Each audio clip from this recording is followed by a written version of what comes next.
AIB 19 देने वाले students के लिए हमने एक नई सीरीज शुरू की है। जी हाँ, हम लेकर आए हैं उन स्टूडेंट्स के लिए ऑल इंडिया बार एग्जामिनेशन 18 यानी कि प्रीवियस ईयर के solve paper.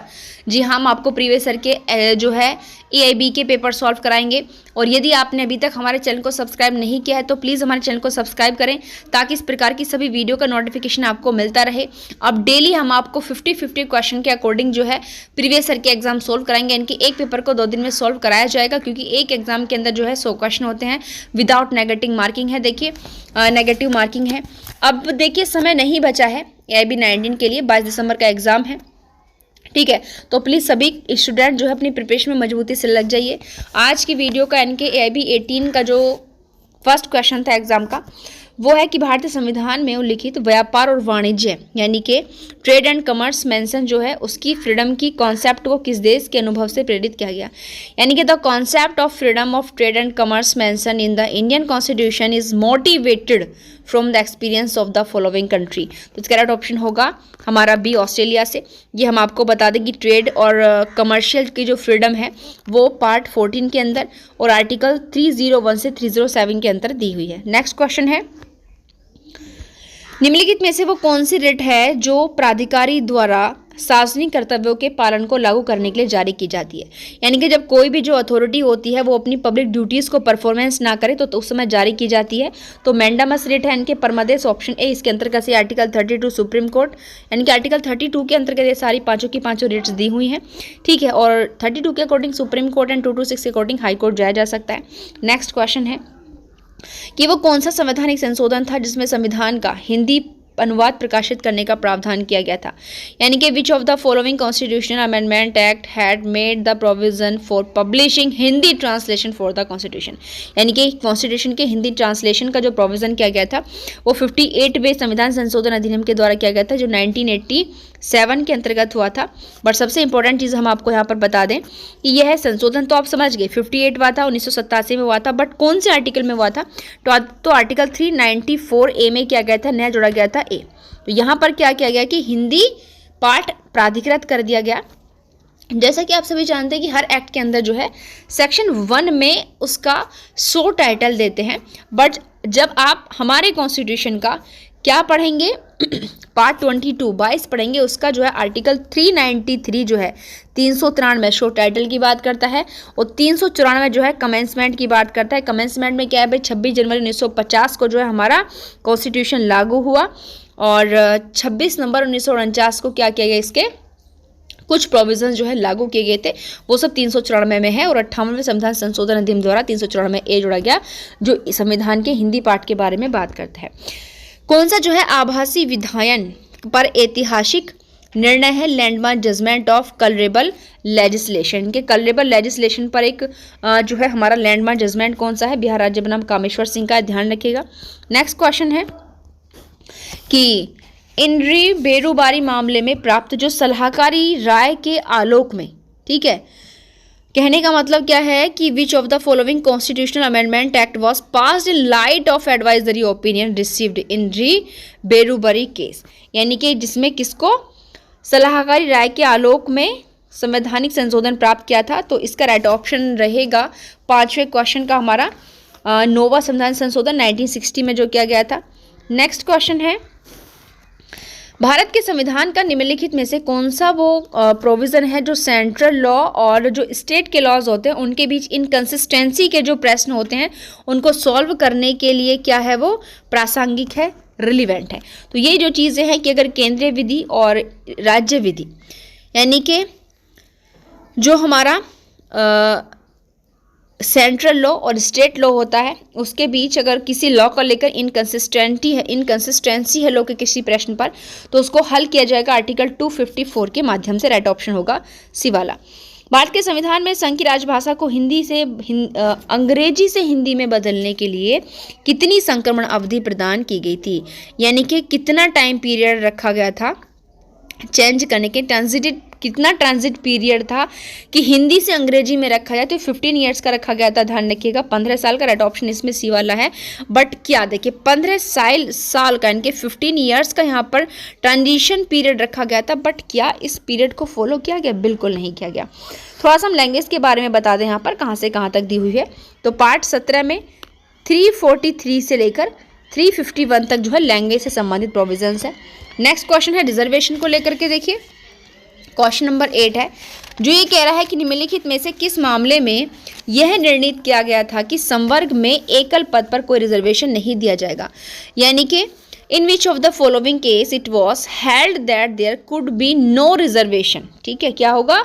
No reservation on single post in a cadre, यानी कि जो कैडर होते हैं उनमें किसी एक सिंगल पोस्ट पर रिजर्वेशन नहीं दिया जाएगा। संवर्ग मतलब कैडर है यहाँ पर। तो ऐसा कहा गया था चक्रधर पासवान बनाम बिहार राज्य के केस में, राइट ऑप्शन है ये वाला।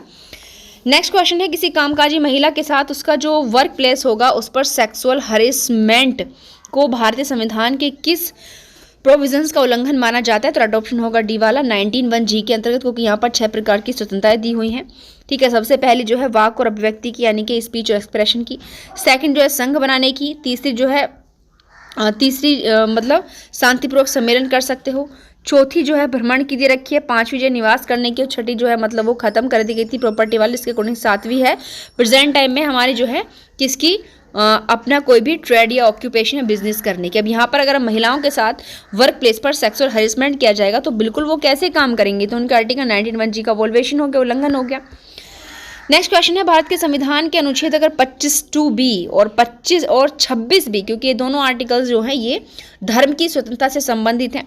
अगर ये कह रहे हैं कि इन दोनों आर्टिकल्स के बीच अगर टकराव होता है तो उसको हल करने के लिए कौन सा सिद्धांत लागू किया जाएगा? ठीक है, which of the following doctrine has been applied to resolve the conflict? Conflict किस किस के बीच है? Article 25(2)(b) and 26(2)(b) of the constitution of India.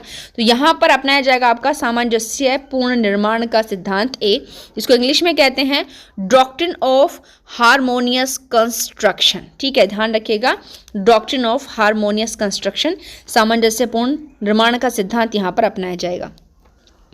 Next हमसे पूछ रहे हैं कि निम्नलिखित में से किस स्थिति में, देखिए अभी तक ये 10 के 10 क्वेश्चंस किसके थे? कॉन्स्टिट्यूशन के थे। कॉन्स्टिट्यूशन से कितने क्वेश्चन आते हैं? 10 ही आते हैं। बट आपको आगे देखने के लिए और भी मिलेंगे, जो PIL से संबंधित क्वेश्चंस है वो भी कॉन्स्टिट्यूशन के अकॉर्डिंग ही इंक्लूड किए जाते हैं, क्योंकि पब्लिक इंटरेस्ट लिटिगेशन के केसेस किसके थ्रू डाले जाएंगे भाई? कॉन्स्टिट्यूशन के आर्टिकल्स के थ्रू तो डाले जाते हैं। और PIL में क्या मिलेंगे? केसेस भी मिलेंगे। ठीक, अब एक यानी कि निम्नलिखित में से भारतीय दंड संहिता 1860 लागू नहीं हो सकती है। ये कहने की किस पर लागू नहीं हो सकती? यहाँ पर देखिए ये जो क्वेश्चन है ये रॉन्ग था, वैसे मतलब रॉन्ग वैसे नहीं है, मतलब ये कि जो लैंग्वेज को उन्होंने क्वेश्चन के अकॉर्डिंग दिया है वो बेरेक्ट के अकॉर्डिंग नहीं दिया, बिल्कुल उसकी लैंग्वेज को बेरेक्ट से चेंज कर दिया है। बट हमारे सामने यहाँ पर 3 ऑप्शन दिखाई दे रहे हैं जो ये कह रहे हैं कि भारतीयों द्वारा, ये आपसे इस क्वेश्चन में पूछ रहे हैं कि लागू नहीं होगी IPC कहाँ पर? ठीक है, निम्नलिखित में से किस स्थिति में भारत दंड संहिता 1860 लागू नहीं हो सकती?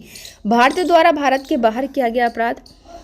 दूसरा कह रहा है कि भारत में रजिस्टर्ड किसी भी जहाज पर किसी व्यक्ति द्वारा किया गया अपराध।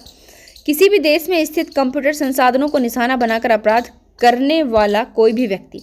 तो देखिए अगर हम नॉर्मली इसको यूज़ करें तो किसी भी देश में जो कंप्यूटर संसाधन है वो किसी भी देश की बात हमारा IPC करता ही नहीं है। सेक्शन 4 अगर आप IPC का देखेंगे जाकर तो उसमें सीधी चीज़ें लिखी हुई है कि भारत में स्थित जो कंप्यूटर संसाधन होंगे। तो अगर नॉर्मली हम इसके अकॉर्डिंग देखें तो यहाँ पर राइट ऑप्शन जो है ये वाला है, यानी कि सी ऑप्शन जो है इस पर लागू नहीं होगी। बट अगर आप ये चीज़ें देखें, अगर आप IPC उठाएं वहाँ पर किसी भी जहाज ये वर्ड इंक्लूड नहीं किया गया है, ये शब्द वहाँ पर देखिए इंक्लूड नहीं किया गया है। तो यहाँ पर इन्होंने क्वेश्चन जो है, क्वेश्चन की लैंग्वेज सही से इन्होंने प्रिपेयर नहीं की है।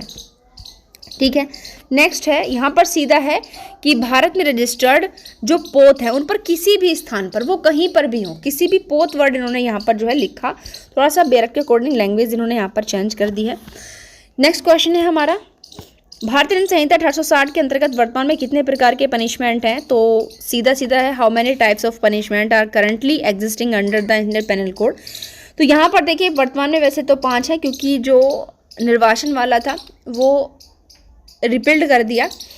सेक्शन 53 IPC में पनिशमेंट के टाइप्स थे, बट जैसा हम प्रेजेंट की बात करें, जब हम बीएनएस देखेंगे तो उसके सेक्शन 4 में पनिशमेंट दी हुई है और वहाँ पर 6 प्रकार की पनिशमेंट है। जी हाँ, 5 तो वो सेम ही है सारी, मृत्युदंड, आजीवन कारावास, कारावास, जुर्माना, संपत्ति का समर्पण, बट वहाँ पर न्यू ऐड कर दी गई है कम्युनिटी सर्विस यानी कि सामुदायिक सेवा।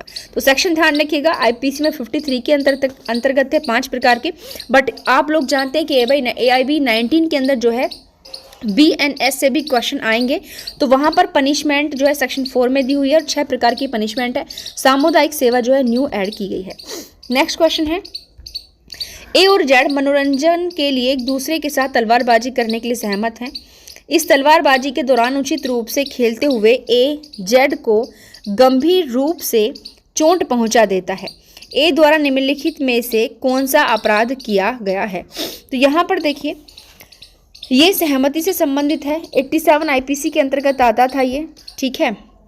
और अगर हम बात करें बीएनएस की, तो बीएनएस के सेक्शन जो है 25 के अंतर्गत ही आएगा सहमति वाला पोर्शन, कि सहमति से किया गया कार्य अपराध नहीं होता। तो यहाँ पर क्या ये अपराध है? तो यहाँ पर कोई अपराध नहीं होगा, राइट ऑप्शन होगा इसका डी वाला।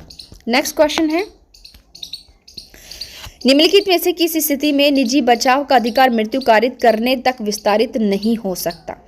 निम्नलिखित वो कौन सी सिचुएशन है जब आप सेल्फ डिफेंस का यूज़ डेथ कोज करने में नहीं कर सकते हो? ठीक है, सबसे पहले तो हम यहाँ पर बता दें, सेक्शन 100 में आईपीसी के अंदर टाइप्स दिए गए थे कि डेथ कोज करने से संबंधित, वही चीज़ें बीएनएस के अंदर सेक्शन 38 में दी गई हैं कि अपनी बॉडी या अदर व्यक्ति की बॉडी की सेफ्टी के लिए आप कब सेल्फ डिफेंस में डेथ कोज कर सकते हो। बट यहाँ पर क्या पूछ रहा है कि मृत्यु विस्तारित नहीं कर सकते। ठीक है, जब ऐसे मामले में जब किसी हमले से हत्या की आशंका हो, ऐसे मामले में जब हमला बलात्कार के इरादे से हो, ऐसे मामले में जब हमला साधारण चोट पहुंचाने के इरादे से किया गया हो, ऐसे मामले में जब हमला प्राकृतिक वासना को संतुष्ट करने के इरादे से किया गया हो, तो सिंपल सी बात है, राइट ऑप्शन होगा यहाँ पर सी वाला, कि अगर आपको यह खतरा है कि साधारण चोट पहुंच सकती है, तो साधारण चोट के लिए जो है यहाँ पर राइट नहीं मिल सकता है, किसका? सेल्फ डिफेंस का राइट साधारण चोट के लिए नहीं मिल सकता। तो यहाँ पर राइट ऑप्शन हो गया हमारा कौन सा वाला? सी वाला। ठीक है, थोड़ा डिस्टर्बेंस हो गया यहाँ। नेक्स्ट क्वेश्चन आइए देखते हैं कौन सा होगा। ये भी आईपीसी से है, भारतीय दंड संहिता 1860 की निम्नलिखित में से किस धारा के लिए लाभ शब्द में आर्थिक लाभ शामिल नहीं किया गया है? यानी कि अगर हम प्रॉफिट की बात करें तो वहाँ पर जो है प्रॉफिट शब्द में इकोनॉमिक लाभ को शामिल नहीं किया गया है। तो यहाँ पर राइट होगा 89 में अगर हम ये चीज़ें पढ़ेंगे तो वहाँ पर दिया हुआ है। ठीक है, 20 अगर हम बात करें बीएनएस की तो ये चीज़ें सेक्शन 27 के अंतर्गत दी हुई है। नेक्स्ट है, एक्स जानबूझकर किसी महिला को परेशान करने के इरादे से उसकी सहमति के बिना उसके घूंघट को खींचता है। भारतीय दंड संहिता 1860 के अनुसार उसने निम्नलिखित में से कौन सा अपराध किया है? तो यहाँ पर सिंपल सी बात है भाई, उसके घूंघट को खींच रहा है, तो उस पर किसका यूज कर रहा है? आपराधिक बल का यूज कर रहा है। आप लोग देख रहे हैं कि आईपीसी से इतने टफ क्वेश्चन नहीं बने हैं, बट ये टफ नहीं है तो क्यों नहीं है? क्योंकि अगर आप बार बार इनको पढ़ेंगे, प्रैक्टिस करेंगे, तभी तो टफ नहीं है, और अगर नहीं पढ़ेंगे तो टफ ही लगेंगे, ध्यान रखना। नेक्स्ट है कि आईपीसी 1860 के तहत ऐसे व्यक्ति के लिए क्या सजा है जो किसी नाबालिग को अपंग बनाता है ताकि ऐसे नाबालिग का इस्तेमाल भीख मांगने के प्रयोजन से कर सके? तो यहाँ पर उसके लिए देखिए आजीवन कारावास और जुर्माना दोनों है। 363 के अंदर इस प्रकार का प्रोविजन जो है आईपीसी के अंदर किया गया है। नेक्स्ट है, एक्स धमकी देता है कि अगर वाई उसे पैसे नहीं देगा तो वह वाई के संबंध में मानहानि लेख प्रकाशित कर देगा। धमकी दे रहा है कि भाई अगर तुमने मुझे पैसे नहीं दिए तो मैं तुम्हारे खिलाफ क्या कर दूंगा? मानहानिकारक लेख छापूंगा। आईपीसी 1860 के अनुसार एक्स को उसके द्वारा किए गए कार्य के लिए कौन निम्नलिखित में से कौन सी सजा दी जा सकती है? तो उसको पनिशमेंट कितनी होगी? देखो पनिशमेंट के संबंध में यहाँ पर बात की गई है। अगर हम बात करें आईपीसी की तो वहाँ पर सेक्शन 355 आपको जो है देखने के लिए मिलेगा डिफेमेशन से संबंधित। उसके बाद यहाँ पर 499 500 आईपीसी में था, 499 परिभाषा थी और 500 में पनिशमेंट दी हुई है। यहाँ पर पनिशमेंट की पूछी गई कि उसको कितने साल की जो है सजा मिलने वाली है। तो 3 साल का कारावास या फिर जुर्माना या फिर दोनों से जो है उसे दंडित किया जा सकता है। नेक्स्ट क्वेश्चन है, दंड प्रक्रिया संहिता 1973 के अनुसार जो सहायक सेशन न्यायाधीश है वो निम्नलिखित में से कौन सी सजा पारित करने के लिए अथोराइज्ड है? कौन सी सजा दे सकता है? सहायक सेशन न्यायाधीश।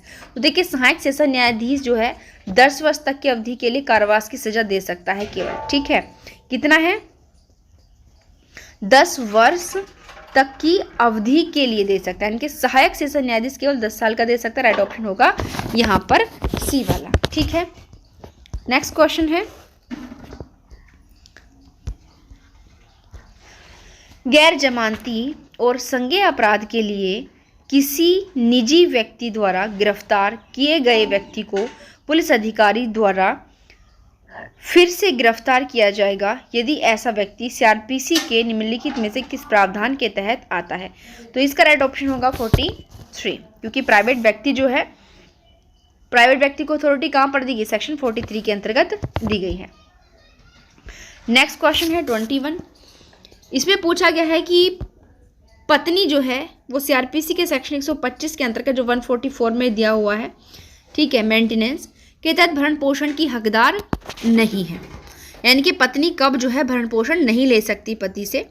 तो देखिए, यदि वो अडल्ट्री, पति मानता है कि वो अडल्ट्री की दशा में रह रही है। दूसरा कह रहा है कि पत्नी स्वेच्छा से पति के साथ रहने से इनकार करती है। सी कह रहा है अगर वो पत्नी अलग रह रही, क्योंकि पति जो है क्या रखता है, मिस्ट्रेस रखता है, रखेल रखता है, पत्नी को जबरदस्ती घर से निकाल दिया गया हो। तो यहाँ पर क्वेश्चन में हमसे पूछा जा रहा है कि वो हकदार नहीं होगी। तो देखिए, अब ये इस क्वेश्चन पर भी ऑब्जेक्शन उठाया गया था, क्योंकि यहाँ पर एडल्ट्री भी आपने शामिल कर दी। यहाँ पर भी क्वेश्चन को आपने सही तरीके से नहीं पूछा, क्योंकि पति मानता है, इस प्रकार की लैंग्वेज तो बेर एक्ट के अंदर यूज नहीं हुई है ना। अब यहाँ पर जो है, अगर नॉर्मली हम अपने अकॉर्डिंग इसको यूज़ करें, ठीक है, तो इसमें क्या आएगा कि पत्नी स्वेच्छा से पति के साथ रहने से अगर इनकार करती है तो ऐसी स्थिति में नहीं ले सकती। अदरवाइज इस क्वेश्चन को बनाने का जो तरीका है, उनका लैंग्वेज उन्होंने अलग रखी, ठीक है। नीचे वाले तो अलग चीज़ है, बट ऊपर के दोनों में जो है यहाँ पर इन्होंने डिफरेंस कर दिया। नेक्स्ट है, निम्नलिखित में से कौन सी प्रक्रिया दंड प्रक्रिया संहिता 1973 की धारा 164 के तहत आती है। 164A के अंतर्गत जो है कौन से प्रोसीजर को शामिल किया गया है, जो बलात्कार पीड़िता है उसकी मेडिकल जांच। जी हाँ, बलात्कार पीड़िता की मेडिकल जांच जो है 164A के अंतर्गत शामिल की गई है। नेक्स्ट क्वेश्चन है, दंड प्रक्रिया संहिता 1973 के अनुसार इन्वेस्टिगेशन में कार्यवाही की डायरी के संबंध में निम्नलिखित में से कौन सा स्टेटमेंट रॉन्ग है। देखिए, यहाँ पर ये गलत स्टेटमेंट की बात कर रहे हैं कि जो पुलिस डायरी होती है, जो कार्यवाहियों की डायरी होती है, उसके लिए कौन सा स्टेटमेंट यहाँ पर सही नहीं होगा। अन्वेषण के दौरान दर्ज किए गए गवाहों के बयान डायरी में डाले जाएंगे। जो इन्वेस्टिगेशन के दौरान गवाहों के बयान है वो उसमें रखे जाएंगे, ठीक है। डायरी को प्रस्थांकित किया जाएगा। डायरी को साक्ष्य के रूप में इस्तेमाल किया जाएगा। पुलिस अधिकारियों द्वारा स्मृति को ताज़ा करने के लिए उपयोग किया जा सकता है। तो देखिए, आप लोग जानते हैं ये भी सही है, ये भी सही, ये भी सही, बट इसको एविडेंस के रूप में यूज़ नहीं किया जा सकता। तो ये वाला ऑप्शन जो है यहाँ पर गलत है। नेक्स्ट क्वेश्चन है, निम्नलिखित में से किस केस में सीआरपीसी के अनुसार अपराध करने के तरीके का आरोप में उल्लेख करना आवश्यक नहीं है। ये कह रहे कि वो कौन सा यहाँ पर तरीका है जिसको आरोप में आप यूज़ नहीं कर सकते हो। एक निश्चित समय और स्थान पर किसी वस्तु की चोरी का अभियुक्त हो, एक निश्चित समय और स्थान पर बी को धोखा देने का अभियुक्त हो, ए बी को सजा से बचाने के इरादे से कानून के निर्देश की अवज्ञा करने का अभियुक्त है, और ए किसी समय और स्थान पर झूठी गवाही देने का अभियुक्त है। अब यहाँ पर ये क्या पूछ रहे हैं कि कौन से तरीके का आरोप में उल्लेखित करना ज़रूरी नहीं है। तो देखिए, यहाँ पर जो चोरी वाला मैटर है उसको ज़रूरी नहीं है वहाँ पर उल्लेखित किया जाए, बट ध्यान रखिएगा जो मोस्टली धोखे वाले मैटर्स होते हैं, धोखे वाले मैटर्स को खोलना ज़रूरी होता है। नेक्स्ट है, दंड प्रक्रिया संहिता के अनुसार निम्नलिखित में से किस क्राइम का शॉर्ट ट्रायल किया जा सकता है। ये भी देखिए, ध्यान रखिए, क्वेश्चन जो है यहाँ पर रॉन्ग है, क्योंकि ये पूछ रहे हैं कि किस अपराध का संक्षिप्त विचारण किया जा सकता है। अब अगर हम यहाँ पर देखें तो इसको छोड़कर इन तीनों का किया जा सकता है। तो अगर हमें से यहाँ पर ये पूछते कि किसका नहीं किया जा सकता, तो राइट ऑप्शन ये होता, बट यहाँ इन तीनों का ही किया जा सकता है। तो क्वेश्चन जो है ये भी गलत है। इन्होंने मोस्टली क्वेश्चन जो पूछने का जो तरीका था उसी में मिस्टेक की हुई है, ठीक है, क्योंकि 454, 504 और 2 वर्ष से कम अवधि वाले अपराधों के मामले में ही सुना जाएगा।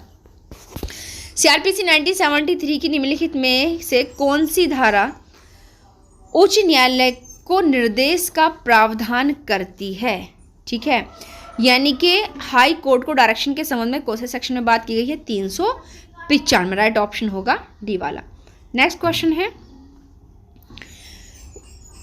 निम्नलिखित अपराध के आरोपी व्यक्ति को सीआरपीसी की धारा 438 के तहत जमानत नहीं दी जा सकती। यानी कि वो कौन सा अपराधी है जिसको आप इन धाराओं के अंतर्गत किए गए अपराध में जमानत नहीं दे सकते। तो देखिए यहाँ पर पूछा गया है, देखो 376 AB के अकॉर्डिंग अगर कोई अपराध करेगा, 376 DA, 376 DB एंड नेक्स्ट है हमारा हमसे पूछा है कि किसको आप जमानत नहीं दे सकते हो। तो यहाँ पर देखिए इसके अंतर्गत इन तीनों ही, यानी कि यहाँ पर हमारा राइट ऑप्शन होगा डी वाला, क्योंकि ये तीनों ही देखिए क्राइम कैसे हैं, ये तीनों ही जघन्य क्राइम है और इन तीनों को ही अगर कोई करता है तो उसे तीनों में से किसी को भी, मतलब इन तीनों अपराधों में से अगर कोई भी व्यक्ति इनमें से कोई क्राइम करता है तो उसको जमानत नहीं दी जा सकती है। यदि कोई मजिस्ट्रेट निम्नलिखित में से कौन सा कार्य बिना अथॉरिटी के करता है, भले ही सद्भावना में किया गया, बट देखिए उसे अथोराइज नहीं किया गया बट वो सद्भावना से कर रहा है, तो CRPC के अनुसार कार्यवाही को निष्प्रभावी कर दिया जाएगा।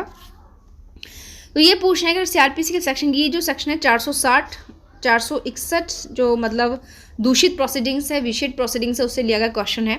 यहाँ इस ये क्वेश्चन भी देखिए आपका जो है चैलेंजिंग वाला था। इस क्वेश्चन को भी पूछने का तरीका उनका गलत था। अगर आप बेरेक्ट उठाकर देखें तो वहाँ की लैंग्वेज में क्वेश्चन की लैंग्वेज को उन्होंने बिल्कुल डिफरेंट कर दिया है। बाकी अगर इस क्वेश्चन के इन ऑप्शंस को देखें हम तो इस ऑप्शन के अकॉर्डिंग जो है ये वाला ये रहेगा कि 83 के अंतर्गत अगर संपत्ति कुर्क करने का राइट है, अगर उसको वो सद्भावना पूर्वक भी कर रहा है तो भी ये यहाँ पर शून्य माना जाएगा। बट यह क्वेश्चन का तरीका इन्होंने बिल्कुल पूरा का पूरा चेंज कर दिया गया, क्योंकि ऐसा नहीं कर सकते आप, बैरेट की लैंग्वेज ही चेंज नहीं कर सकते हो। नेक्स्ट क्वेश्चन हमारा CPC से आ गया है। देखिए दीवानी प्रक्रिया संहिता 1908 के आलोक में, ठीक है, दीवानी न्यायालय के क्षेत्राधिकार को तय करने के लिए निम्नलिखित में से कौन सा महत्वपूर्ण है। यानी कि अगर आप CPC के अकॉर्डिंग, CPC के जो जुरिडिक्शन होगा उसको किस चीज़ के अकॉर्डिंग तय किया जाएगा, वाद पत्र में दिए गए प्रमाण के माध्यम से, लिखित बयान में दिए गए प्रमाण A और B दोनों, या फिर न तो A न B। तो देखिए सबसे पहले जुरिडिक्शन को जो तय करने के लिए महत्वपूर्ण होता है वो वाद पत्र होता है, क्योंकि सबसे पहले तो वाद पत्र ही फाइल किया जाएगा ना, लिखित पत्र की बात तो बाद में आएगी। राइट ऑप्शन होगा यहाँ पर A वाला, वाद पत्र में दिए गए प्रमाण के अकॉर्डिंग ही जो है जुरिडिक्शन जो है शुरुआत में तय होगा। नेक्स्ट क्वेश्चन है, CPC की धारा 9 के लिए निम्नलिखित में से किसी दीवानी प्रकृति का मुकदमा नहीं माना जाता। CPC में हमने देखी इस प्रकार की चीज़ें आपको कराई थी, काफ़ी क्वेश्चन आए थे और अगर आप हमारी वीडियोस देखेंगे तो देखेंगे क्वेश्चन भी हमारे उसमें दिया हुआ था कि इनमें कौन सा दीवानी प्रकृति का जो है मुकदमा नहीं है। स्वैच्छिक भुगतान या भेंट वसूली के लिए मुकदमा, मताधिकार के अधिकार के लिए, विशिष्ट राहत के लिए, पूजा के अधिकार से संबंधित। देखिए अगर सेपरेट प्रश्न केवल पूजा के अधिकार को लेकर के हो तो वो जो है दीवानी प्रकृति के वाद के अंतर्गत नहीं आएगा। राइट ऑप्शन यहाँ पर डी वाला। नेक्स्ट क्वेश्चन है, दीवानी प्रक्रिया संहिता का निम्नलिखित में से कौन सा वो प्रावधान है जो रिप्रेजेंटेटिव केस में रेस जुडिकेटा के सिद्धांत को लागू करता है, कौन सा होगा। तो यह देखिए जो कंस्ट्रक्टिव रेस जुडिकेटा की बात आती है वो कंस्ट्रक्टिव की तो देखिए 4 के अंतर्गत आती है, बट यहाँ पर ये पूछ रहे हैं कि रिप्रेजेंटेटिव सूट वाले मामले में तो वह आपका आने वाला है किसके अंतर्गत, जो एक्सप्लेनेशन है 6 वाला, एक्सप्लेनेशन 6 के अंतर्गत आएगा। ठीक है, नेक्स्ट क्वेश्चन है, निम्नलिखित में से किस स्थिति में न्यायालय प्रतिवादी को व्यक्तिगत उपस्थिति के लिए समन जारी नहीं करेगी। क्वेश्चन नंबर 32 है कि वो कौन सी सिचुएशन में है जब न्यायालय प्रतिवादी को उसकी पर्सनली प्रेजेंटेशन के लिए समन जारी नहीं करेगी। यदि प्रतिवादी न्यायालय के क्षेत्राधिकार की स्थानीय सीमा के भीतर रहता हो, यदि प्रतिवादी न्यायालय से 40 मील के भीतर रहता हो, यदि प्रतिवादी सार्वजनिक वाहन उपलब्ध होने वाले क्षेत्र में न्यायालय से 250 मील दूर रहता हो। अगर क्वेश्चन नंबर 32 देखो तो इसका जो है राइट ऑप्शन सी वाला होगा। अगर ये वाली सिचुएशन है 250 मील से दूर रहता है तो फिर वो उसकी मतलब पर्सनली प्रेजेंट के लिए समन जारी नहीं करेगा। नेक्स्ट क्वेश्चन है 33, निम्नलिखित में से किस स्थिति में वादी को दीवानी प्रक्रिया संहिता 1908 के अनुसार नया मुकदमा करने से रोका जाता है। नया मुकदमा कब नहीं कर सकता, ध्यान रखिएगा यहाँ पर मुकदमे को खारिज करना जहां वादी द्वारा वाद व्यय का भुगतान करने में विफलता के परिणाम स्वरूप समन नहीं दिया गया था, किसी भी पक्ष के उपस्थित नहीं होने के कारण मुकदमा खारिज करना, वादी के उपस्थित नहीं होने के कारण मुकदमा खारिज करना। तो यहाँ पर जो है राइट ऑप्शन हमसे पूछा जा रहा है कौन सा होगा। तो इस क्वेश्चन के अकॉर्डिंग राइट ऑप्शन की नया वादी को नया मुकदमा करने से रोका जाता है कब? जब वादी के उपस्थित नहीं होने के कारण मुकदमा खारिज हो जाता है। तो राइट ऑप्शन होगा इसका यहाँ पर सी वाला। ठीक है, नेक्स्ट है दीवानी प्रक्रिया संहिता 1960 के अनुसार मुकदमे की सुनवाई के दौरान किसी पक्ष को अधिकतम कितनी बार स्थगित किया जा सकता है? तो बहुत ही सिंपल और अच्छा क्वेश्चन है, बिल्कुल 3 बार किया जा सकता है, इससे ज़्यादा बार नहीं किया जा सकता। नेक्स्ट क्वेश्चन है कि किस संशोधन के माध्यम से दीवानी प्रक्रिया संहिता में बिना समन के गवाह को पेश करने के संबंध में प्रावधान किया गया? तो इसके संबंध में जो राइट ऑप्शन होगा वो ए वाला होगा कि 1976 में जो संशोधन किया गया था। देखिए सबसे बड़ी संख्या में यानी कि सबसे ज़्यादा जो सेक्शंस में संशोधन किया गया सीपीसी के अंदर वो 1976 में किया गया और उसे 1999 में किया गया था। ये तो 2002 वाला है, ये वही संशोधन है जो 1999 में हुआ था। 1999 में संशोधन हुआ था, बट इसको जो लागू किया गया वो 2002 में किया गया था। बट इस क्वेश्चन का राइट ऑप्शन है ए वाला। नेक्स्ट है दीवानी प्रक्रिया संहिता 1908 के तहत दिए गए वाद व्यय शब्द में निम्नलिखित में से क्या शामिल नहीं है? यानी कि जो केस के अंतर्गत जो खर्चा दिया जाता है तो किस चीज़ को उसके अंतर्गत शामिल नहीं किया जाएगा? तो देखिए गवाहों ये नहीं पूछ रहे हैं कि किस चीज़ को शामिल नहीं किया जाएगा। गवाहों का खर्च, कानूनी फीस और खर्च, खाने और रहने का खर्चा, कार्यवाही के संबंध में कोई अन्य फीस। तो देखिए किसी भी वाद के अंतर्गत जो है गवाहों का खर्च, कानूनी फीस, कार्यवाही का खर्चा तो दिया जाएगा, बट ये खाने और रहने का खर्चा जो है ये वाद व्यय के अंतर्गत शामिल नहीं होता है। तो इसका राइट ऑप्शन होगा सी। नेक्स्ट है क्वेश्चन नंबर 37। किसी मुकदमे के मामले में जहां सरसरी यानी कि संक्षिप्त प्रक्रिया लागू की जाती है तो प्रतिवादी को यानी कि वो जो मामला है उसमें शॉर्ट प्रोसीजर के तहत उस मामले की सुनवाई की जा रही है तो प्रतिवादी को उस पर नोटिस की तामील हेतु पता दाखिल करने के लिए उपस्थित होने के लिए सीपीसी 1908 के तहत कितनी अवधि निर्धारित की गई है? इनके कहने का मतलब है कि जो शॉर्ट प्रोसीजर वाले मैटर्स होते हैं उनमें प्रतिवादी पर जो नोटिस की तामील होगी तो पता यानी कि कितने समय कितना ड्यूरेशन डाला जाएगा कि इतनी अवधि के अंदर जो है प्रतिवादी को यहाँ पर उपस्थित होना होगा। तो इसका राइट ऑप्शन है देखिए बी, 10 दिन का टाइम जो है उसको दिया जाएगा। यहाँ पर 10 है, थोड़ा सा मिसप्रिंट क्लियर नहीं हो पा रहा है, तो ये 10 दिन का समय है कि शॉर्ट प्रोसीजर वाले मैटर्स में प्रतिवादी को उपस्थित होने के लिए जो है 10 दिन का समय दिया जाएगा। नेक्स्ट है क्वेश्चन नंबर 38। देखिए ये ऑब्जेक्शन क्वेश्चन है, ठीक है, यानी कि मैंने आपको बताया था कि AIB 18 के अंदर जो है लगभग 6 से 7 क्वेश्चन ऐसे रहे जिन पर ऑब्जेक्शन फाइल किया गया था, जो कि क्वेश्चन गलत रूप में पुटअप किए गए थे। ठीक है, इसको हम यहाँ पर स्किप करते हैं। नेक्स्ट क्वेश्चन है A पीट कर B की हत्या करने का अभियुक्त है, यानी कि A ने किसको पीटा? B को, ठीक है, और उसकी हत्या कर दी। निम्नलिखित में से किसे भारतीय साक्ष्य अधिनियम 1872 के अनुसार उसी कार्यकलाप का हिस्सा बनने वाले प्रासंगिक तथ्य नहीं माना जाएगा? यानी कि ए ने पीट कर बी को मार डाला, इस जो इंसिडेंट है इसका हिस्सा इन ऑप्शन में से किसको नहीं माना जा सकता है? देखिए पिटाई के समय ए या बी ने जो कुछ भी कहा ये इसी का पार्ट माना जाएगा। पिटाई के समय ए या बी ने जो कुछ भी किया, पिटाई के समय आसपास खड़े लोगों ने जो कुछ भी कहा, पिटाई वाले दिन से एक दिन पहले ए या बी ने जो कुछ भी कहा। तो देखिए ये अगर हम देखें तो भारतीय साक्ष्य अधिनियम 1872 के सेक्शन 6 से प्रॉब्लम ली गई है। तो यहाँ पर ये कोई भी घटना एक ही समवार का भाग, सेम ट्रांजैक्शन का पार्ट तभी मानी जाएगी जब भी वो या तो घटना घटते समय कही गई हो या घटना घटित होने से अल्पकाल पूर्व या पश्चात कही गई हो। बट यहाँ पे डी ऑप्शन में जो ये कह रहे हैं कि पिटाई वाले दिन से एक दिन पहले जो बातें कही तो वो यहाँ पर प्रासंगिक तथ्य नहीं माने जाएंगे इस घटना के लिए। अगर हम बात करें BSA 2023 की तो यही प्रोविजन सेक्शन 4 के अंतर्गत रखे गए हैं। ठीक है, तो इसका राइट ऑप्शन होगा डी वाला, ये चीज़ें यहाँ पर रिलेवेंट नहीं है। नेक्स्ट क्वेश्चन है भारतीय साक्ष्य अधिनियम 1872 का निम्नलिखित में से कौन सा प्रावधान कहता है कि पुलिस अधिकारी के समक्ष संस्वीकृति उसके विरुद्ध साबित नहीं की जाएगी? यानी कि पुलिस अधिकारी के समक्ष अगर कोई कन्फेशन की जाती है तो उस एक्यूज्ड के विरुद्ध यूज नहीं किया जाएगा। ऐसा जो है यहाँ पर सेक्शन 25 के अंतर्गत किया गया है। ठीक है। नेक्स्ट क्वेश्चन है, भारतीय साक्ष्य अधिनियम 1872 के निम्नलिखित में से किस प्रावधान के तहत मृत्युकालिक कथन को साक्ष्य के रूप में स्वीकार किया जाता है?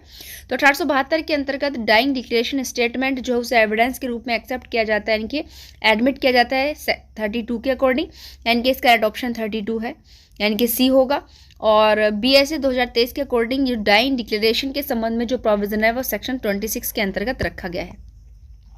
नेक्स्ट है, भारतीय साक्ष्य अधिनियम 1872 के अनुसार दस्तावेजों की अंतर्वस्तु के प्रमाण के संबंध में निम्नलिखित में से कौन सा सही है? अब यहाँ पर देखिए, ये जो स्टेटमेंट पूछ रहे हैं, राइट स्टेटमेंट पूछ रहे हैं कि दस्तावेजों के जो कंटेंट्स होता है उसके प्रमाण के संबंध में कौन सा यहाँ पर सही होगा कि दस्तावेजों की जो अंतर्वस्तु है उसको प्राथमिक साक्ष्य द्वारा साबित किया जाएगा, दस्तावेजों की अंतर्वस्तु को द्वितीयक साक्ष्य द्वारा साबित किया जा सकता है, दस्तावेजों की अंतर्वस्तु को प्राथमिक और द्वितीयक दोनों साक्ष्य द्वारा साबित किया जा सकता है, और डी कह रहा है यहाँ पर कि दस्तावेजों की अंतर्वस्तु प्राथमिक या द्वितीयक साक्ष्य द्वारा साबित की जा सकती है। तो देखिए, सी और डी में डिफरेंट क्या है, सी के अंदर और बताया गया है और डी के अंदर यह बताया गया है। तो देखिए, यहाँ पर और का मतलब है कि इन दोनों के द्वारा ही उसको साबित कर सकते हैं, बिल्कुल नहीं, इनमें से किसी एक के द्वारा किया जा सकता है। तो यहाँ पर राइट ऑप्शन होगा डी, या तो प्राथमिक या द्वितीयक साक्ष्यों के द्वारा साबित किया जा सकता है। नेक्स्ट क्वेश्चन है, इंडियन एविडेंस एक्ट 1872 के अकॉर्डिंग निम्नलिखित में से कौन सा कथन सही है? सबसे पहले देखिए, सही कथन पूछे, किसी भी क्वेश्चन, अगर जो भी क्वेश्चन आप सोल्व करें सबसे पहले क्वेश्चन को अच्छे से पढ़ें, क्योंकि हमसे मिस्टेक कहाँ होती है कि उस क्वेश्चन के अंदर हमसे सही स्टेटमेंट पूछ रहा है, रॉन्ग स्टेटमेंट पूछ रहा है, या फिर नहीं के संबंध में पूछ रहा है। चीज़ें ध्यान से देखिएगा, इस क्वेश्चन में पूछें कि कौन सा सही है। सूचक प्रश्न मुख्य परीक्षा में पूछे जा सकते हैं, जो प्रति परीक्षा में सूचक प्रश्न पूछे जा सकते हैं, पुनः परीक्षा में पूछे जाते हैं सूचक प्रश्न, प्रति परीक्षा में सूचक प्रश्न नहीं पूछे जाते। तो सिंपल सी बात है, यहाँ पर देखिए, जो क्रॉस एग्जामिनेशन होता है उसमें आपके सूचक प्रश्न पूछे जा सकते हैं। यहाँ पर राइट ऑप्शन होगा बी वाला। नेक्स्ट है, निम्नलिखित में से किस मामले में भारत के सुप्रीम कोर्ट ने साक्ष्य के रूप में इलेक्ट्रॉनिक रिकॉर्ड की स्वीकार्यता को स्पष्ट किया था?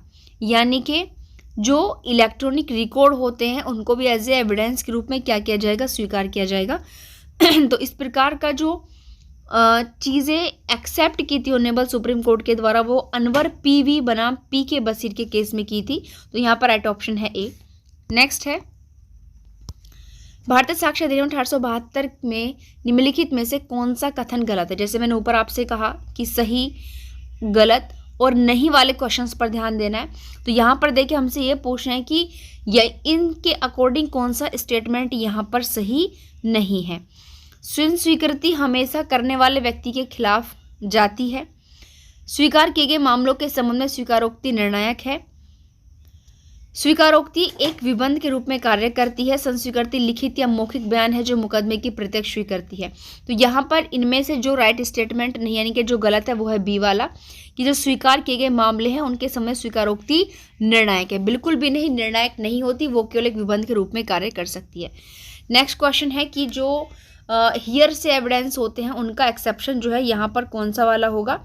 तो हियर से एविडेंस का एक्सेप्शन जो है 32 फर्स्ट है, जो कि डाइंग डिक्लेरेशन स्टेटमेंट के संबंध में बात करता है। साथ ही साथ रजिस्टर जो है, ये सारी चीज़ें अनुश्रुत साक्ष्य के अपवाद की कैटेगरी में आती हैं। निम्नलिखित में से कौन सा दीवानी प्रक्रिया संहिता 1908 के तहत एक मान्यता प्राप्त वैकल्पिक विवाद समाधान तंत्र नहीं है? यानी कि जब हम CPC का सेक्शन 89 पढ़ते हैं तो वहाँ पर जो है कुछ अल्टरनेटिव चीज़ें दी हुई हैं डिस्प्यूट के संबंध में, कि कोर्ट ना जा करके व्यक्ति जो विकल्प के तौर पर इनको भी अपना सकता है किसी भी केस में सुलह के लिए। तो कौन सी चीज़ों को वहाँ पर जो है शामिल नहीं किया गया है? तो देखिए, मध्यस्थता, सुलह, लोक अदालत, ये सारी चीज़ें वहाँ पर शामिल है। बातचीत जो है इसके अंतर्गत शामिल नहीं की गई है। तो यहाँ पर राइट ऑप्शन होगा डी वाला, क्योंकि नहीं पूछा है कि किसको उसमें शामिल नहीं किया गया है। नेक्स्ट है, लोक अदालत के संबंध में कौन सा कथन गलत है? देखिए, गलत स्टेटमेंट पूछा है, ध्यान रखिएगा कि ये जो 4 स्टेटमेंट आप देख रहे हो, इनमें एक जो है लोक अदालत के संबंध में क्या है, गलत है। जिसमें ए क्या है कि लोक अदालत में किसी न्यायालय शुल्क की आवश्यकता नहीं होती, ठीक है। बी कह रहा है कि लोक अदालत सभी दीवानी और आपराधिक मामलों से निपट सकती है, ठीक। उसके बाद जो है सी है, लोक अदालत का अधिनिर्णय एक मान्य डिक्री है, लोक अदालत के फैसले के खिलाफ अपील की अनुमति नहीं है। तो यहाँ पर देखिए राइट ऑप्शन होगा बी वाला। ये जो कहना चाहते हैं कि लोक अदालत सभी, देखिए सारे मामलों से नहीं निपट सकती, केवल कुछ ही रेयर केसेस होते हैं जिनको लोक अदालत के तहत निपटाया जा सकता है, सभी मामलों को नहीं निपटा सकते। फिर न्यायालय क्या करेगा अगर सभी मामलों को लोक अदालत के माध्यम से अगर निपटाया जाने लगा तो। मध्यस्थता और सुलह अधिनियम 1996 के अनुसार मध्यस्थता करार के संबंध में निम्नलिखित में से कौन सा गलत है, क्योंकि आर्बिट्रेशन एक्ट भी इसके अंतर्गत आता है। तो देखिए क्वेश्चन अब उसी से है कि मध्यस्थता और सुलह अधिनियम जो 1996 का है उसके अनुसार मध्यस्थता जो करार है उसके संबंध में कौन सा स्टेटमेंट गलत है। देखिए गलत स्टेटमेंट ही पूछ रहे हैं यहाँ पर। ये मध्यस्थता करार लिखित के साथ साथ मौखिक भी हो सकता है। मध्यस्थता करार एक अलग समझौते के रूप में हो सकता है। मध्यस्थता करार एक अनुबंध में मध्यस्थता खंड के रूप में हो सकता है। मध्यस्थता करार उन सभी या कुछ विवादों के लिए हो सकता है जो कि पक्षकारों के बीच उत्पन्न होते हैं। तो ध्यान से सुनिएगा, यहाँ पर गलत स्टेटमेंट पूछ रहे हैं ये। तो मध्यस्थता करार लिखित के साथ मौखिक बिल्कुल भी नहीं हो सकता, यह जो है कि लिखित ही हो सकता है। गलत ये है, यानी कि इसके अकॉर्डिंग ये सही होगा, यानी कि मध्यस्थता करार लिखित रूप में होगा। बाकी नीचे के सारे स्टेटमेंट जो है इसके अकॉर्डिंग सही है मतलब। नेक्स्ट है 50 क्वेश्चन। मध्यस्थता और सुलह अधिनियम 1996 के अनुसार निम्नलिखित में से किस परिस्थिति में मध्यस्थ को चुनौती नहीं दी जा सकती। ये कह रहे हैं कि मध्यस्थ जो होता है उसको आप चुनौती नहीं दे सकते। वो कौन सी कंडीशन होगी, जब उसकी स्वतंत्रता के बारे में उचित संदेह उत्पन्न होता हो। भाई जब स्वतंत्रता के बारे में संदेह उत्पन्न होगा तो फिर वहाँ पर तो चुनौती दे सकते हैं ना। जब उसकी निष्पक्षता के बारे में उचित संदेह उत्पन्न होता है, स्वतंत्रता के बारे में या निष्पक्षता के बारे में, तो दोनों में कर सकते हैं।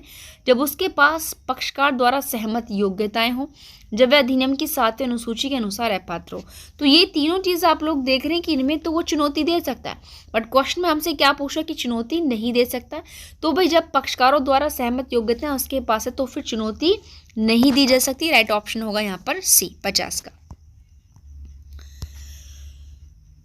ध्यान से देखिए नेक्स्ट क्वेश्चन है। अब आप ध्यान से पढ़ते जाइएगा क्योंकि हम 1 बाय 1 करके AIB के जितने भी प्रीवियस ईयर के पेपर अब तक हो चुके हैं सबको लेकर आएंगे।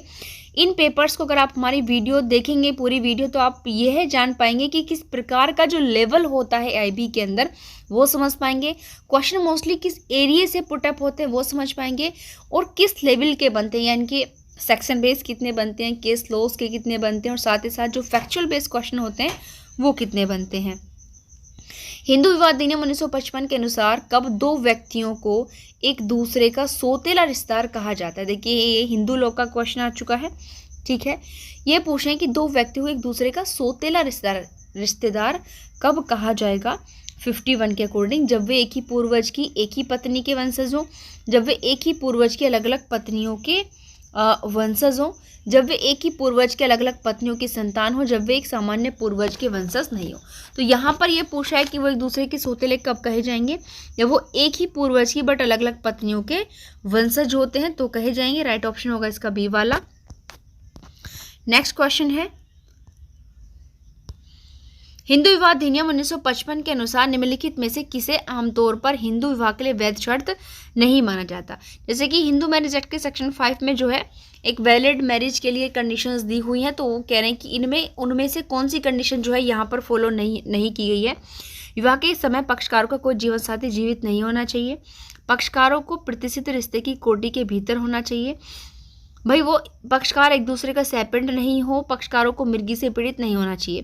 तो ये जो है ये तीनों की तीनों कंडीशन होनी चाहिए, बट उन्हें प्रतिष्ठित रिश्ते की कोटि के भीतर आना चाहिए ऐसा नहीं है। यानी कि राइट यहाँ पर जो है गलत ऑप्शन जो वैध शर्त नहीं है वो बी वाली है। तो इस क्वेश्चन का राइट ऑप्शन होगा बी, वो प्रतिष्ठित नातेदारी के भीतर नहीं आने चाहिए, ठीक है।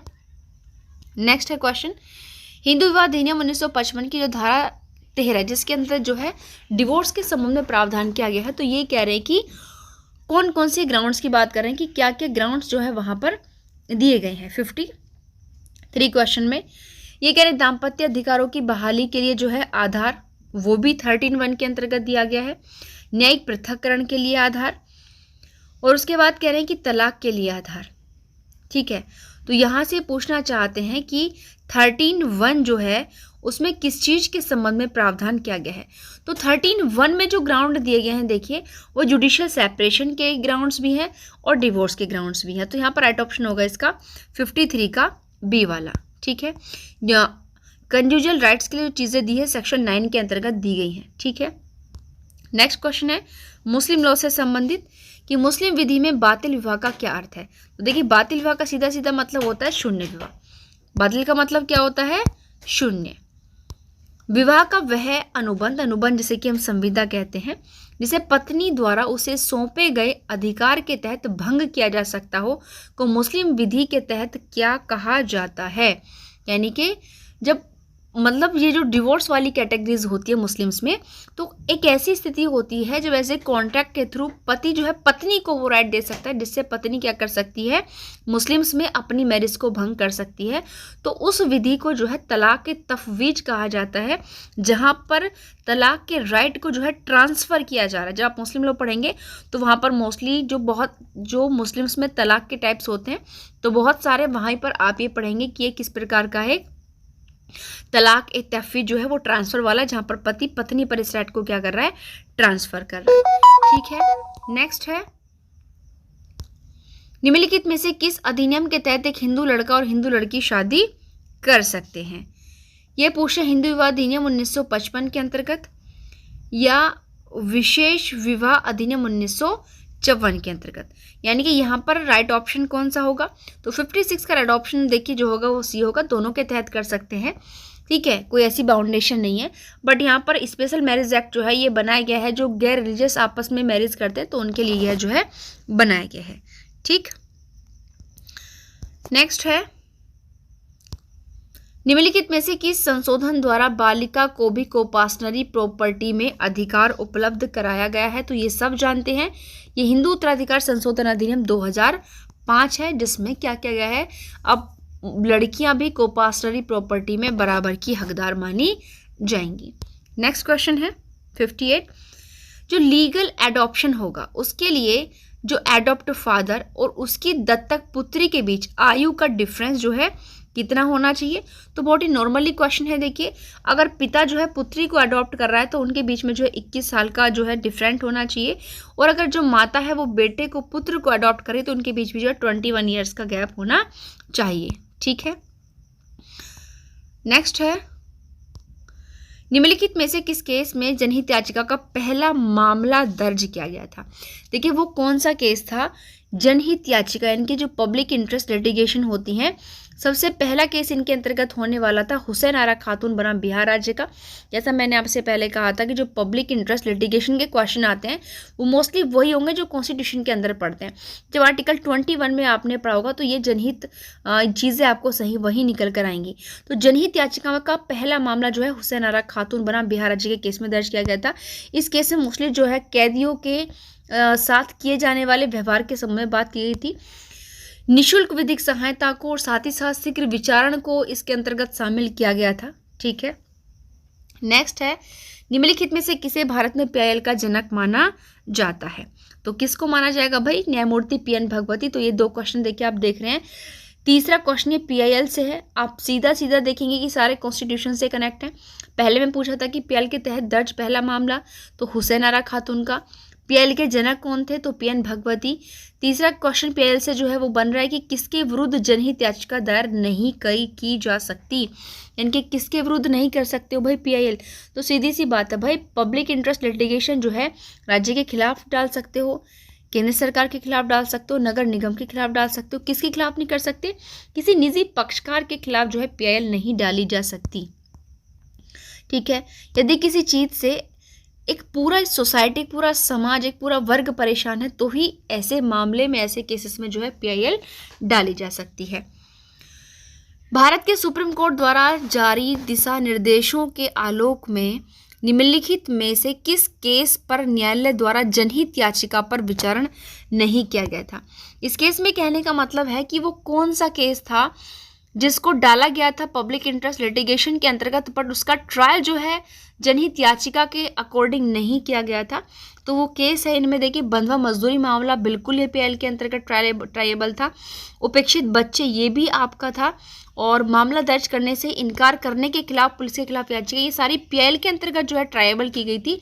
बट समय से पहले रिहाई का वाला जो मामला था ये जनहित याचिका के अंतर्गत इसका विचार नहीं किया गया था। रेड ऑप्शन होगा इसका बी वाला सही उत्तर है। नेक्स्ट क्वेश्चन है, निम्नलिखित में से किस ऐतिहासिक मामले में यह निर्णित किया गया कि प्राकृतिक न्याय के सिद्धांत न केवल न्यायिक और अर्ध न्यायिक कार्यों पर बल्कि प्रशासनिक कार्यों पर भी लागू होते हैं। इनके कहने का मतलब क्या है कि जो नेचुरल जस्टिस की थ्योरीज हैं वो आपके चाहे जुडिशियल हो, चाहे क्वासी जुडिशियल वर्क हो या फिर एडमिनिस्ट्रेशन वर्क हो, सब पर प्राकृतिक न्याय के सिद्धांत लागू होंगे। ऐसा किस केस में कहा गया था? तो एक कृपक बनाम भारत संघ के मामले में यह कहा गया। तो देखिए ये कुछ केसेस ऐसे होते हैं जो बहुत मोस्ट इंपॉर्टेंट है, मोस्टली रिपीटेड होते रहते हैं। तो ये जितने भी केसेस आ रहे हैं आप सभी ने नोट डाउन कर सकते हैं, और अगर नोट डाउन नहीं किया है तो प्लीज़ बार बार वीडियो देखें ताकि चीज़ें आपको जो है फिक्स हो जाएं, कि कम से कम प्रीवियस ईयर के जो भी क्वेश्चन आपके एग्जाम में आएंगे वो आपसे ना गलत हों। इस क्वेश्चन में पूछ रहे हैं कि किस केस में सुप्रीम कोर्ट ने एसपी संपत कुमार बनाम भारत संघ मामले पर व्यापक पुनर्विचार किया था। ठीक है, यानी कि पुनर्विचार यानी कि अपना उसका जो जुडिशियल रिव्यू की पावर है उसको यूज़ किया था। तो एल चंद्र कुमार बनाम भारत संघ के केस में जो है एसपी संपत कुमार बनाम भारत संघ के केस को रिव्यू किया गया था एल चंद्र कुमार बनाम भारत संघ के मामले में। ठीक है, नेक्स्ट है, निम्नलिखित में से किसने प्रशासनिक कानून को सरकारी सत्ता के नियंत्रण से संबंधित कानून के रूप में परिभाषित किया है?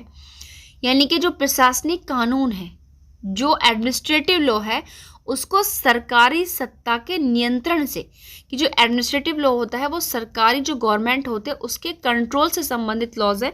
तो ऐसा कहने वाले कौन थे? तो ऐसा कहा था वेड के माध्यम से कहा गया था। ध्यान रखिएगा, ये जो है आपका इंटरप्रिटेशन लॉ का क्वेश्चन है। नेक्स्ट है क्वेश्चन नंबर 66।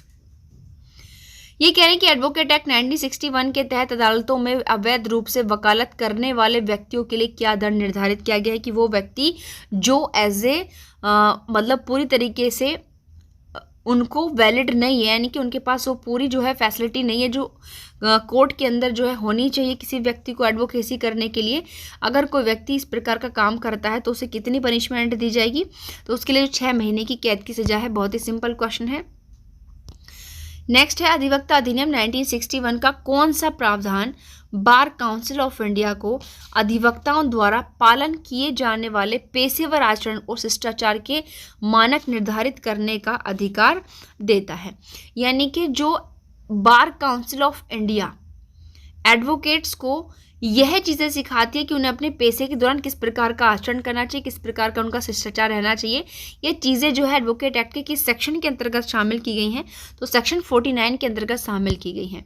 नेक्स्ट है, बार काउंसिल ऑफ इंडिया के नियमों के अनुसार निम्नलिखित में से कौन सा गलत है?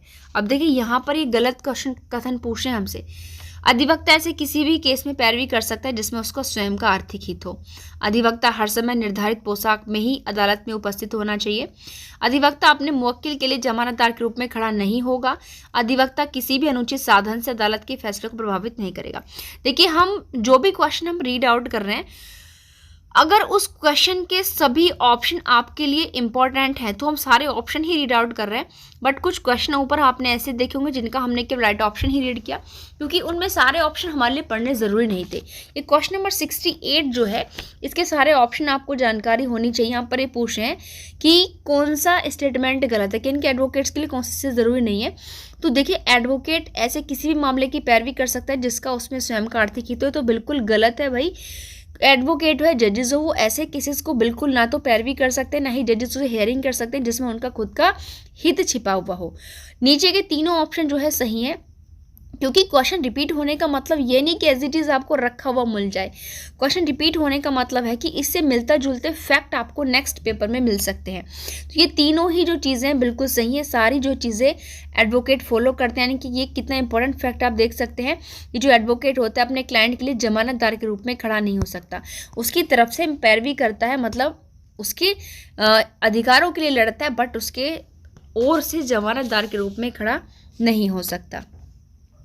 निम्नलिखित में से कौन सी authority bar council of India की अनुशासनात्मक समिति द्वारा दिए गए आदेश के विरुद्ध अपीलीय प्राधिकारी के रूप में कार्य करता है?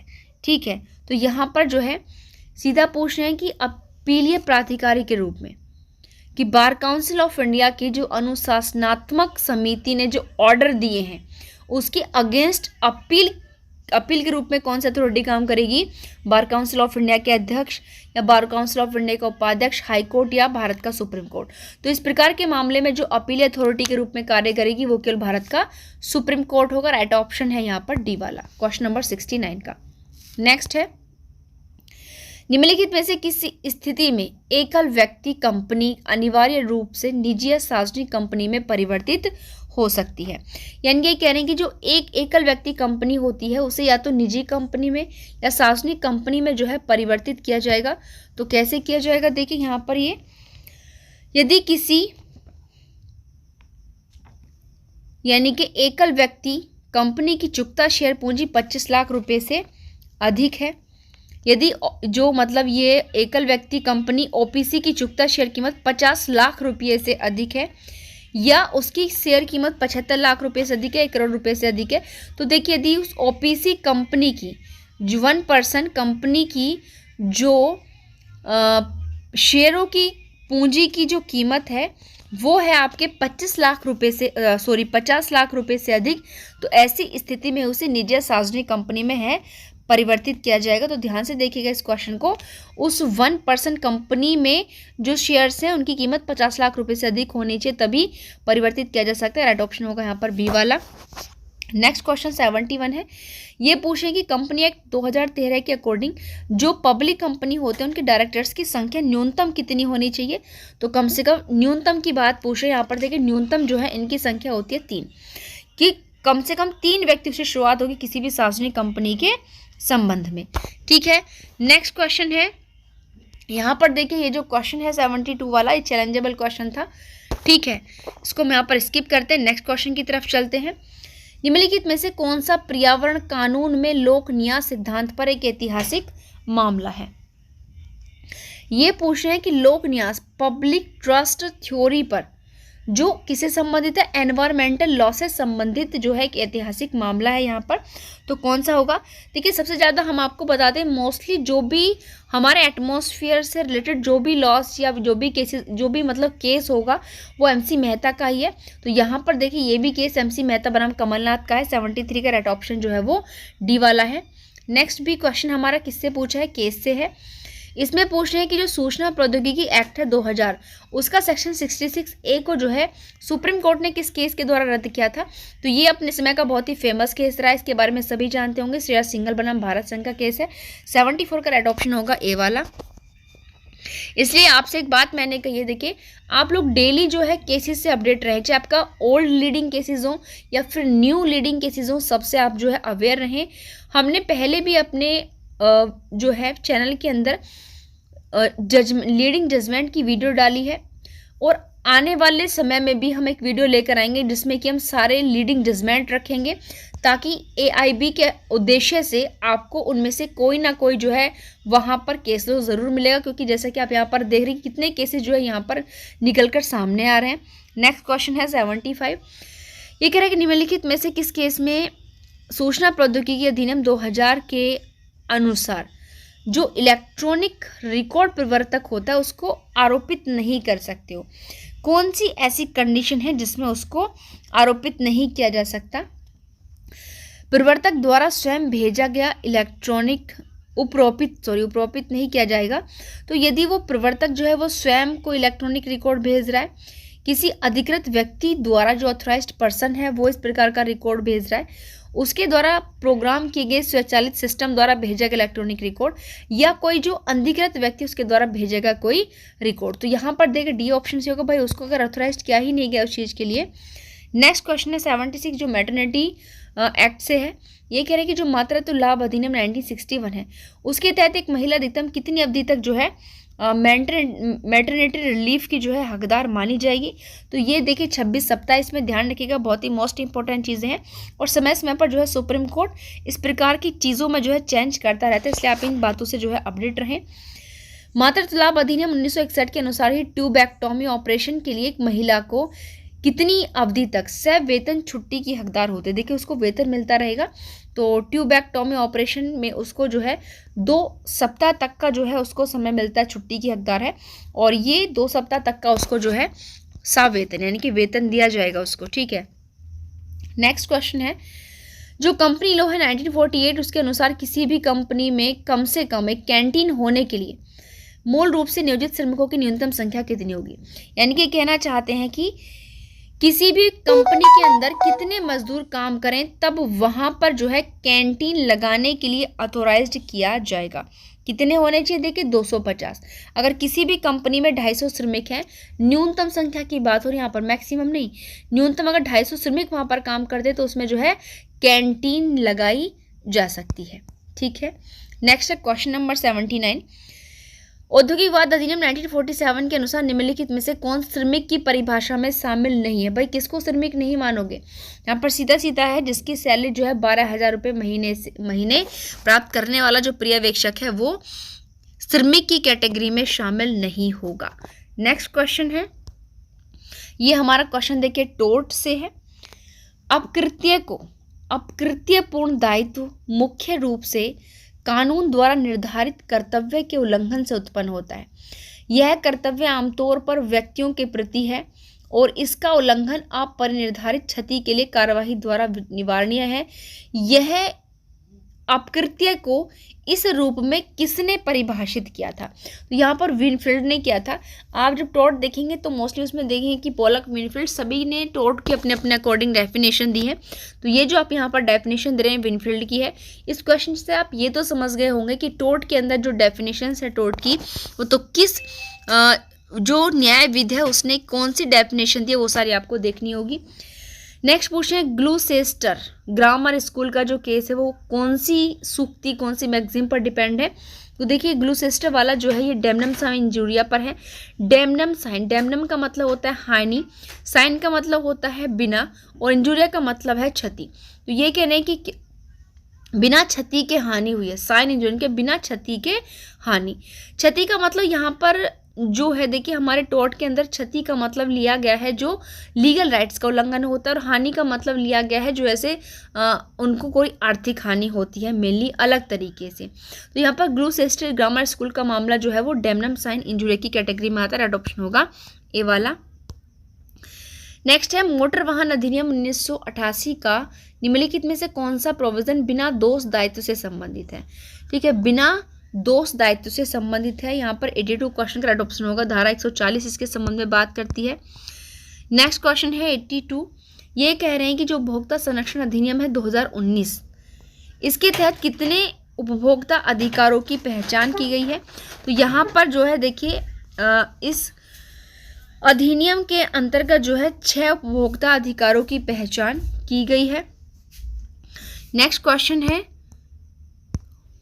और ये क्वेश्चन देखिए चैलेंजेबल था, जिसमें ये पूछ रहे हैं कि उपभोक्ता संरक्षण अधिनियम 2019 के तहत गठित कौन सा निकाय अधिनियम के तहत उपभोक्ताओं के जो राइट्स हैं उनके संवर्धन और संरक्षण पर सलाह देने के लिए अथॉराइज्ड है। ये किसी एक की बात पूछ रहे, बट यहाँ पर ऑप्शन में दोनों ही चीज़ें आ जाती हैं, कि केंद्रीय उपभोक्ता संरक्षण प्राधिकरण या फिर आपका राज्य उपभोक्ता संरक्षण प्राधिकरण, दोनों को ये पावर दी हुई है। तो यहाँ पर इन्होंने अलग अलग करके पूछा, तो यहाँ पर इसका ये भी चैलेंजेबल क्वेश्चन था। नेक्स्ट है क्वेश्चन नंबर 85, भारत के संविधान के निम्नलिखित में से कौन से प्रावधान में कहा गया है कि कानूनी प्राधिकार के अलावा कोई भी टैक्स लगाया या एकत्रित नहीं किया जाएगा। यानी कि वो कौन सा आर्टिकल जिसमें बात की गई है कि अगर कोई लॉ ने ये अथोराइज किया कि कोई टैक्स आप लगाओ या इस चीज़ के संबंध में आप टैक्स कलेक्ट करो, तो ही उस टैक्स को लगा सकते हो, कलेक्ट कर सकते हो, अदरवाइज नहीं कर सकते। ऐसा जो कहा गया है आर्टिकल 265 के अंदर कहा गया है। ठीक है, नेक्स्ट है क्वेश्चन नंबर 86, ये कह रहे हैं कि आयकर अधिनियम 1961 के अनुसार 31 मार्च 2020 को नवस्थापित किसी व्यवसाय पेशे के मामले में निम्नलिखित में से कौन सा पिछला वर्ष होगा। तो इसका राइट ऑप्शन होगा बी वाला। यहाँ पर देखिए इनकम टैक्स एक्ट से आ गए हैं। नेक्स्ट है कि जो इनकम टैक्स एक्ट 1961 का है, इसमें किसी भी व्यक्ति को जो है भारत का निवासी माना जाएगा अगर वो कितने दिन तक भारत में रहा है भाई, क्योंकि उस पर टैक्स इम्पोज करना है ना। तो अब उस व्यक्ति को जो है कितने दिन तक वो भारत में रहा तब उसे भारत का निवासी मानेंगे। तो ये इसके अकॉर्डिंग जो है 182 दिन ड्यूरेशन मानेगी। ध्यान रखिए, क्वेश्चन रिपीटेड भी है, पहले भी पूछा जा चुका है कि इनकम टैक्स के अंतर्गत किसी व्यक्ति को कितने दिन अगर वो भारत में रहे तो उसे भारत का निवासी मानेंगे, तो वह 182 दिन। ठीक है, एक साल में 182 दिन। आयकर अधिनियम 1961 के निम्नलिखित में से किस प्रावधान के तहत आय को परिभाषित किया गया है कि जो आय होती है वो क्या है। तो यहाँ पर आयकर अधिनियम 1961 की धारा 2 के क्लॉज 24 के अंतर्गत जो है आयकर आय शब्द को परिभाषित किया गया है। नेक्स्ट है क्वेश्चन 89। ये कह रहे हैं कि भारतीय अनुबंध अधिनियम, अब ये कॉन्ट्रैक्ट एक्ट से क्वेश्चन आ चुके हैं। देखिए कि कौन सी कंडीशन में जो है धोखाधड़ी नहीं मानी जाएगी। इनमें ऑप्शन में से एक ऑप्शन ऐसा होगा जिसमें धोखाधड़ी नहीं है। देखिए, वह वादा जिसे पूरा करने के इरादे के बिना किया गया हो। भाई ये सिंपल आप समझ पा रहे हो कि आप वादा पूरा करना चाहते नहीं और वादा कर रहे हो, तो इंटेंशन गलत है, मतलब धोखाधड़ी वाला इंटेंशन है। तथ्य का ज्ञान रखने वाले व्यक्ति द्वारा तथ्य को सक्रिय रूप से छिपाना, आपको उस बात के बारे में पता है बट आप फिर भी छिपा रहे हो। बोलने का कर्तव्य नहीं है तो मौन रह रहे हो। कार्य चूक जिसे कानून विशेष रूप से धोखाधड़ी घोषित करती है। तो बिल्कुल सिंपल क्वेश्चन है, आप आसानी से अंदाजा लगा सकते हो। भाई पहला, दूसरा और डी वाला जो है ये धोखाधड़ी की कैटेगरी में है। अगर बोलने का कर्तव्य नहीं है तो फिर वहां पर मौन रहें, ये धोखा नहीं है, राइट ऑप्शन होगा यहाँ पर। सी वाला चीजें आती हैं सेक्शन 16 कॉन्ट्रैक्ट एक्ट के अंदर। ठीक है, नेक्स्ट क्वेश्चन है, ए और ए बी को धोखा देने के इरादे से झूठा वर्णन कर रहा है कि उसके कारखाने में एक साल में 500 मन नील बनाया जाता है। इस तरह बी को कारखाना खरीदने के लिए उसने प्रेरित किया। अब इसमें राइट ऑप्शन कौन सा होगा भाई, क्योंकि उसने जो है झूठ बोलकर कपट से ये कॉन्ट्रैक्ट किया है। तो ऐसे सिचुएशन में जो ये कॉन्ट्रैक्ट होगा यह बी के विकल्प पर शून्य करनीय हो जाएगा, क्योंकि उन्होंने उसे कपट करके उसके साथ जो है ऐसा किया है। निम्नलिखित में से कौन सी निषेधाज्ञा सुनवाई के समय और मुकदमे के गुण दोष के आधार पर केवल डिक्री द्वारा पारित की जाती है। तो वो शाश्वत निषेधाज्ञा है, यानी कि स्थायी निषेधाज्ञा जिसे सुनवाई के समय या मामले में गुण दोष के आधार पर डिक्री के द्वारा किया जाता है, क्योंकि ये जो है स्थायी है, इसे खत्म नहीं किया जाता। नेक्स्ट क्वेश्चन है, मूलधन पर देय साधारण ब्याज का भुगतान करने में जो मूलधन है उस पर अगर साधारण ब्याज है उसका भुगतान करने में पार्टी विफल रही तो उसी दर पर उन्हें चक्रवर्ती ब्याज देना पड़ेगा। इस प्रकार की जो बॉन्ड है शास्ती है वो इंडियन कॉन्ट्रैक्ट एक्ट के किस सेक्शन में है, तो इस प्रकार का प्रावधान सेक्शन 74 के अंतर्गत किया गया है। सेक्शन 73 में अनलिक्विडेटेड डैमेज आता है, ठीक है, और यहाँ पर लिक्विडेटेड आता है। यहाँ पर 75 में अधिकार पूर्वक की बात की गई है। 76 जो है ये सारी चीज़ें यहाँ पर रिपील्ड कर दिए गए हैं सेक्शन, जो कि माल विक्रय अधिनियम से संबंधित है। 93 में अब हमसे पूछ रहे हैं कि संपत्ति अंतरण अधिनियम 1882 के अंतर्गत 63A के यानी कि धारा 63A के तहत जो डिफॉल्ट ब्याज है वो एक साल में कितना होता है, तो 9%। ध्यान रखिएगा सेक्शन 63A है। तो अब आप यहाँ पर इस क्वेश्चन से समझ पा रहे होंगे TPA से कि जो यहाँ पर ब्याज या किसी भी चीज़ की ड्यूरेशन या परसेंटेज पूछिए तो उससे संबंधित क्वेश्चन आते हैं। TPA के अंदर ही कि आप शुरू से चीज़ें देख रहे होगे कि मोस्टली कहाँ से किस टाइप से क्वेश्चन जो है किस एरिया से बनाए जाते हैं। नेक्स्ट पूछा गया कि संपत्ति अंतरण अधिनियम 1882 की धारा 17 के तहत निम्नलिखित में से कौन सी समय सीमा दी गई है। अंतरिति का जीवन काल या अंतरिति की तारीख से 18 वर्ष की अवधि, तो दोनों ही, ये ऑप्शन नंबर सी यहाँ पर सही कि दोनों में से जो भी अधिक होगी वही अवधि रखी जाएगी। ठीक है, संचयन का सिद्धांत आता है यहाँ पर ये सेक्शन 17 के अंदर। ये भी ध्यान रखिएगा, आपको क्वेश्चन ऐसे भी बन सकता है एक्यूमुलेशन वाला। 95 कह रहे हैं कि जो परक्राम में लिखित अधिनियम है उसके अनुसार कौन सी चीज़ें जो है परक्राम में लिखित के अंतर्गत शामिल नहीं है, तो हुंडी नहीं है। देखिए, वचन पत्र, विनिमय पत्र, चेक जो है ये सारी जो है परक्राम में के अंतर्गत आती हैं, परक्राम में लिखित के अंतर्गत आती है, हुंडी नहीं आती। परक्राम में लिखित अधिनियम 1881 के आलोक में यदि परक्राम में लिखित पर ब्याज दर का उल्लेख नहीं है, ठीक है, मतलब किसी प्रकार के ब्याज को नहीं खोला गया है, तो ऐसी स्थिति में किस दर से ब्याज लगाया जाएगा, तो यहाँ पर देखिए 18% पर एनम प्रति वर्ष लगाया जाएगा अगर किसी प्रकार का ब्याज नहीं खोला गया है तो। नेक्स्ट क्वेश्चन है, घोषणा के प्रकाशन की तारीख से किस अवधि के भीतर यदि कोई अधिनिर्णय नहीं दिया जाता तो भूमि अधिग्रहण, पुनर्वास और पुनर्स्थापन में उचित मुआवजा और पारदर्शिता का अधिकार अधिनियम 2013 के अनुसार भूमि अधिग्रहण की पूरी कार्यवाही समाप्त हो जाएगी। तो लैंड एक्विजिशन एक्ट से संबंधित है, तो इसका अडॉप्शन जो है यहाँ पर होगा 12 महीने। तो 12 महीने में ये भूमि अधिग्रहण की पूरी कार्यवाही समाप्त हो जाएगी अगर इस प्रकार का काम नहीं किया गया। घोषणा के प्रकाशन की तारीख से ये 12 महीने के भीतर अगर इस प्रकार का काम नहीं किया, अडॉप्शन होगा। यहाँ पर राइट ऑप्शन है बी वाला।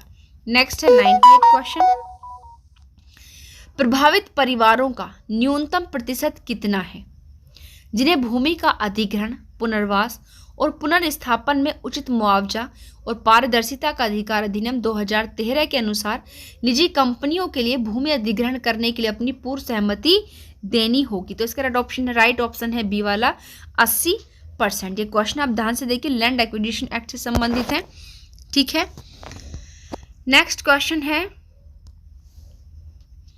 कल्पना कीजिए कि क्योंकि जो इंटेलेक्चुअल प्रॉपर्टी लॉ से भी संबंधित क्वेश्चन है तो वही यहाँ पर है। देखिए कि आईपीएल टीम जो है अपने कपड़ों की रेंज बेचने के लिए कंपनी स्थापित करती है। अब टीम जो है किस प्रकार की इंटेलेक्चुअल प्रॉपर्टी का उपयोग यह दिखाने के लिए कर सकते हैं कि कपड़े जो है उसी के द्वारा बनाए गए हैं। तो यहाँ पर देखिए राइट ऑप्शन होगा ट्रेडमार्क। आमतौर पर जो पेटेंट होता है उसकी ड्यूरेशन कितनी होती है, तो पेटेंट की ड्यूरेशन होती है 20 साल। राइट ऑप्शन होगा बी।